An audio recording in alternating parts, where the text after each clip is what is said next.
Não se trata aqui de uma defesa, mas de uma oportunidade de trazer a todos o atropelo que vem acontecendo de um poder sobre o outro e a perseguição que o Supremo Tribunal Federal tem feito a um parlamentar as prerrogativas do mandato parlamentar.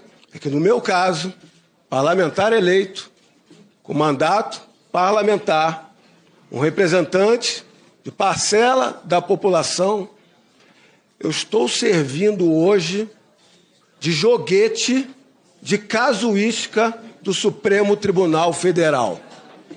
O Supremo Tribunal Federal precisava colocar um parlamentar nessa ação de trama de golpe, até que ele firmasse uma competência, e assim o fez. Eu não saí apenas da administração, eu não estava fazendo um teletrabalho, não estava em uma viagem.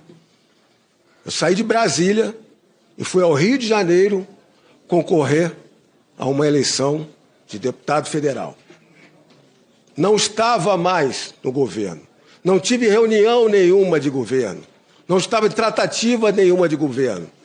Qual é a dedicação para uma vitória numa eleição para deputado federal? Todos vocês sabem. A gente tem que fazer um sacrifício na família. Nós temos que demonstrar quem nós somos. Nós temos que demonstrar o nosso propósito. Nós estamos em todos os lugares ao mesmo tempo com uma estratégia de mostrar que o nosso propósito está ali para trabalhar a população, para dar credibilidade. E o que é essa vitória? É uma grande gratidão e responsabilidade de representar uma população. Como é que eu poderia estar fazendo tratativa de golpe se eu estava focado no Rio de Janeiro, tratando de uma campanha eleitoral difícil, dificílima, em qualquer estado da federação? Eu entendo que a opção que o delegado Ramagem fez na sua defesa foi equivocada e complica um pouco ele mesmo. E eu vou me ater inicialmente aos argumentos apresentados pelo deputado Ramagem, depois entro mais especificamente na parte constitucional, num diálogo com o relator. O deputado Ramagem fez a seguinte pergunta: como eu poderia fazer parte de um núcleo central de uma trama golpista se eu estava em campanha eleitoral? Esse foi um argumento que ele voluntariamente decidiu utilizar hoje. Primeira observação é que em vários momentos da fala do delegado Ramagem, ele não me pareceu contestar que houve uma trama golpista. Esse é um ponto. Ele procurou se dissociar desta trama golpista. Vale esta observação. Mas o argumento que ele apresenta é extremamente frágil. Como eu teria participado se eu estava já em campanha eleitoral e Vossas Excelências sabem do esforço que é para se eleger? Bem, segundo a denúncia da Procuradoria-Geral da República, os crimes impetrados ou imputados, melhor dizendo, ao delegado Ramagem, não se iniciaram no período eleitoral. Veja, o ataque às urnas eletrônicas como forma de subverter a ordem democrática e o aparelhamento da ABIN para espionar de forma flagrantemente ilegal adversários políticos, isso remonta a 2021. Então vamos lá, não era período pré-eleitoral, não era período eleitoral, não era ano eleitoral, muito menos, obviamente, depois do resultado das eleições e depois da diplomação. O argumento do deputado Ramagem, além de não ser necessário aqui, é uma espécie de atestado de culpa. Veja a fragilidade. Como eu teria participado se eu estava em campanha? Nem faz sentido cronologicamente. Porque os crimes aos quais ele está sendo denunciado remontam ao ano de 2021. Sequer era ano eleitoral. Isso é importante dizer. E nesse sentido, ali já existe a caracterização de associação criminosa para subverter a ordem democrática, para impedir um processo eleitoral que ainda aconteceria. E por que 2021? Essa pergunta é importante. A trama golpista, que se inicia dentro do governo Bolsonaro, com 1 ano e meio antes da própria eleição, se inicia especialmente depois de que momento? Que momento é chave para isso? Após a anulação das condenações sobre o presidente Lula. E quando Lula se torna elegível novamente.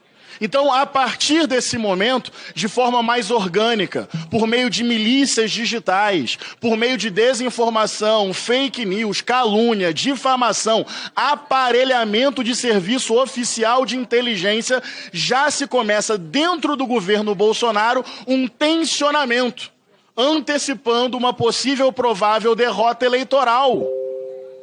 É muito antes, portanto, do período eleitoral. E não foi mera conjectura ou mera mensagem de WhatsApp. Foram ações coordenadas visando a subversão da ordem democrática. Mas o delegado Ramagem foi além hoje, e insisto, desnecessariamente. Como alguém que é do direito, ele fez um péssimo trabalho de defesa para o seu julgamento, não aqui, mas no STF. Ele perguntou assim, mas veja, se não houvesse 8 de janeiro, haveria investigação sobre o restante? Gente, o pressuposto dessa pergunta é, de novo, um atestado de culpa. Quem fez o 8 de janeiro foram vossas excelências, que participaram direto ou indiretamente. Se 8 de janeiro não deu certo, que bom. A democracia sobreviveu, mas foi uma porta de entrada para que toda uma investigação chegasse a diversos crimes cometidos anteriormente. Vossas excelências falharam. E que bom para a democracia, para o povo brasileiro, para a diversidade, para a república e para a cidadania.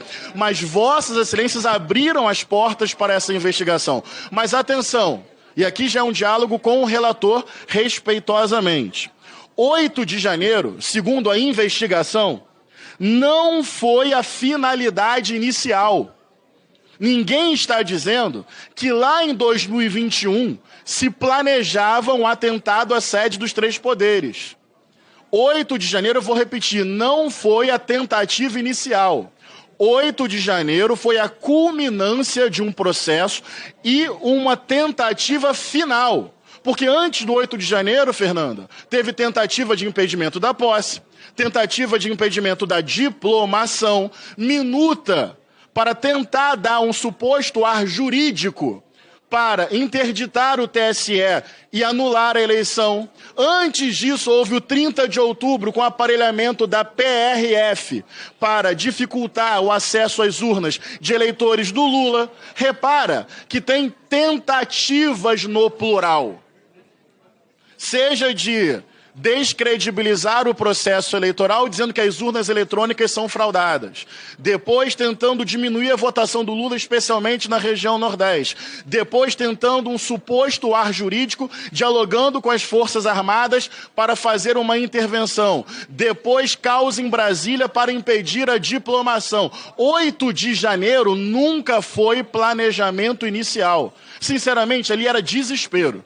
Já que tudo deu errado, e a soberania popular está sendo respeitada, então uma tentativa final, na minha opinião, desesperada, de impedir a continuidade do governo eleito do presidente Lula. Então, 8 de janeiro abriu as portas para a investigação e a gente teve a chance de perceber as tentativas de golpe no plural e todo o tecido, desencadeamento dessa trama golpista. E, por fim, prerrogativa parlamentar. Óbvio que a imunidade é importante.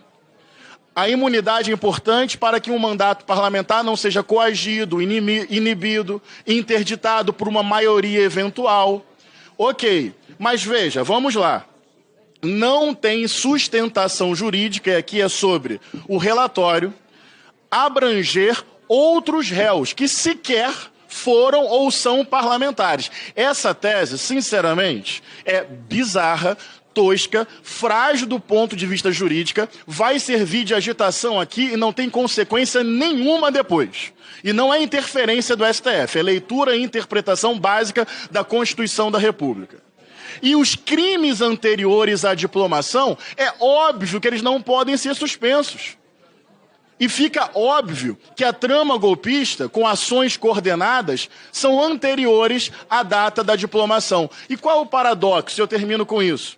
Deputada e companheira Fernanda, a imunidade parlamentar está garantida de forma muito objetiva na Constituição de 88.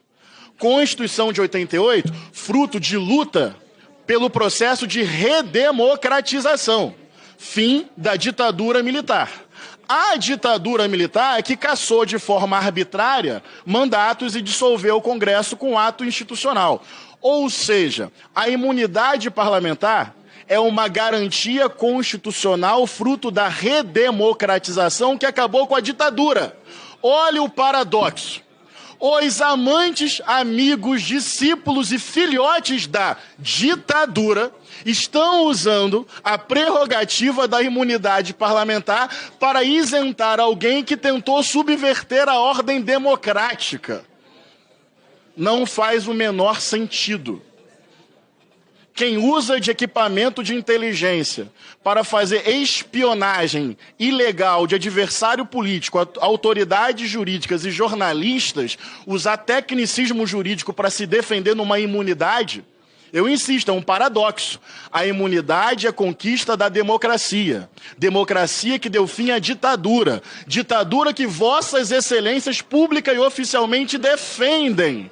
É paradoxal, contraditório ou irônico. Então, na minha opinião, respeitosamente, o delegado Ramagem fez uma péssima defesa de si mesmo, que inclusive vai dificultá-lo como réu no STF. E do ponto de vista constitucional, se há possibilidade jurídica de sustar ação penal apenas dos 2 crimes posteriores à diplomação. Porque 8 de janeiro nunca foi o objetivo inicial. Foi culminância de uma série de tentativas frustradas, que não deram certo, que bom, para a democracia e para o povo brasileiro. Muito obrigado.